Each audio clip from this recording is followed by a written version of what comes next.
Hey everyone, I'm Erin and welcome to the Cardboard Republic.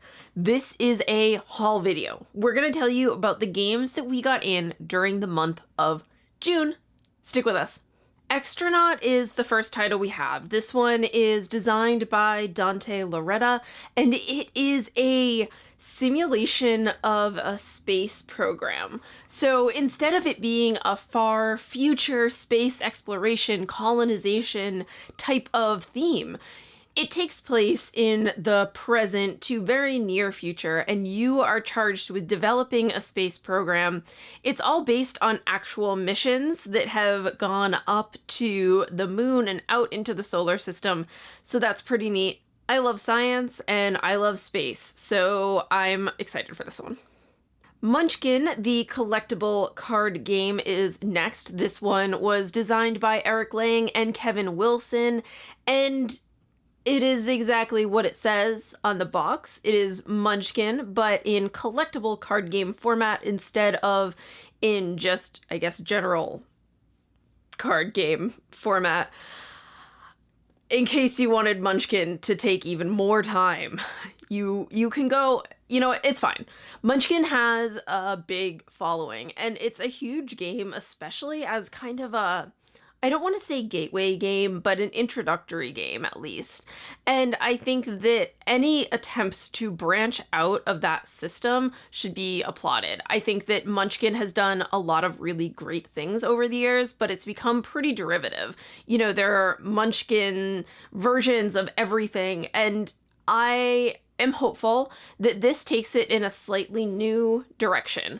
This box lets you get started. Obviously, collectible card game, there's gonna be more that you can buy. With Munchkin, there's always more that you can buy. That's kind of one of their things. If you like Munchkin, or if you are looking to play a card game with someone who you think might be a fan of the kind of tongue-in-cheek D&D theme, give it a shot. Fields of Fame, Raiders of the North Sea is an expansion to Raiders of the North Sea. It's designed by Shem Phillips, and it adds another layer of complexity to Raiders. So this adds Jarls who have banded together, and basically it adds bosses, kind of like mini bosses to the game, where it's really great if you can defeat them, but you're probably going to get hurt doing so you have to be careful. So not a huge expansion, but enough if you're a fan of the game, worth it. Not enough to drastically turn the game around if you do not already like it. Archmage by Tim Harima is a game that is aiming to blend the Euro style, heavy simulation kind of game with the more American style thematic game. It's doing that by taking this theme of being an archmage. It's a magic theme. It's a generic fantasy magic theme. It's taking that and it is blending it with a whole bunch of area control, spell construction system, and other aspects that you traditionally see in more Euro games.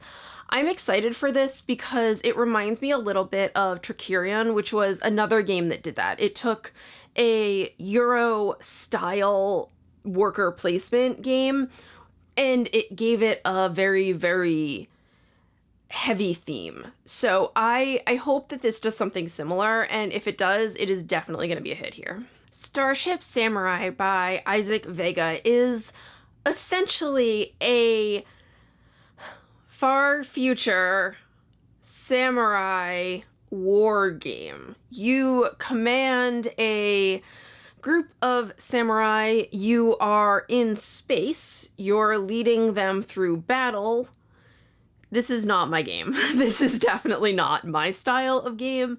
I did see the minis though, and the minis are really great. Even for someone like me who's not super into minis, they're pretty fantastic. So it's a plaid hat game, and I think most people already know if they are in plaid hat's wheelhouse or not. I'm kind of on the edge, but for a lot of people, it's going to be a big hit. So we're going to check it out and we'll let you know. Then we have some games that I am really excited for. We got in the next wave of unlocked titles. So this is a no side story. We have 2 others plus a little promo that I got my hands on. So we're going to be playing those. Okay, we already played like 2 of them because I got really excited, but that's fine. They're going to be up on the site over, I'm doing the Riven Scale where I look at all of the different escape room games that are coming out. It's a genre that I love, and I'm kind of ranking them and writing up little reviews of them. So if you're looking for a way to get started playing escape room games, you can go over there, check it out. If there's something that you're into, I would love to hear about it. So let me know down below or anywhere else. I'm always willing to talk about escape room games. This is one of them. The rest will be out soon, I promise. Halloween was designed by Angelo Di Maio, and it is a tactical area control-ish game set on Halloween. You are moving your ghouls around trying to scare all of these people who think Halloween is just for fun. I like the theme. I don't always like that style of gameplay, but I'm willing to try it. Also, this box is beautiful and incredibly heavy, so maybe there's something good in there. Everdell by James A. Wilson is a beautiful tableau builder game. I wish I could show you the slip cover, the game jacket, I guess, that this came in, but the lights don't mesh with the super glossy finish on it. It is completely stunning. It's about playing as a bunch of little forest creatures trying to get ready for their next winter. And I love the theme. I love the artwork. It's a different theme, much more, I don't know, peaceful and fairy tale-ish than a lot of games with a similar preparation for the oncoming winter. It doesn't have that dark despair that you can sometimes get in things like Agricola, for instance. But it does look really fun, and I'm excited to try it.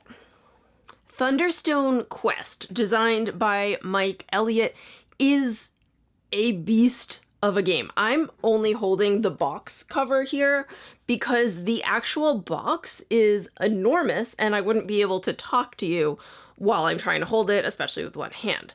So this is essentially a dungeon crawler game. You play as a champion, you're recruiting all kinds of other heroes, you're casting spells, you're fighting monsters, you're doing essentially Dungeons and Dragons type quests.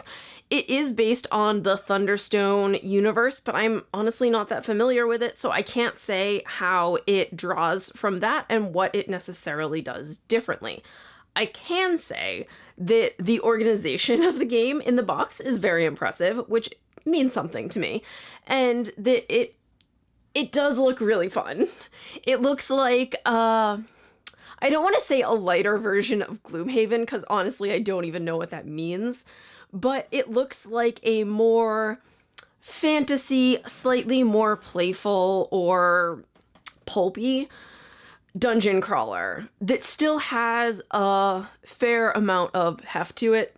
No box pun intended. So I will be giving it a shot. I did not do well with Gloomhaven. It was not my jam. So I'm hoping that if this is a little bit lighter, it will hit that sweet spot for me. Otherwise, I have plenty of friends who are gonna love it. Okay, those were the games we got in during June. There were a lot of heavy ones, kind of, I mean that like metaphorically just, and also physically, there were a lot of really heavy games. And I'm excited to try a lot of them.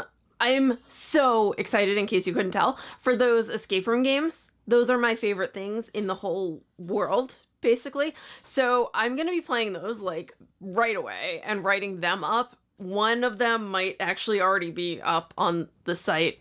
So go check that out. Go check out cardboardrepublic.com for more coverage of these games, as well as a bunch of others. And like I said before, leave us a comment down below with 1, what you think of escape room games, 2, if you played any that you really love, and 3, if you got in any other games in June that you want to tell us about. And make sure you hit the like and subscribe buttons. And we'll be back soon. Bye!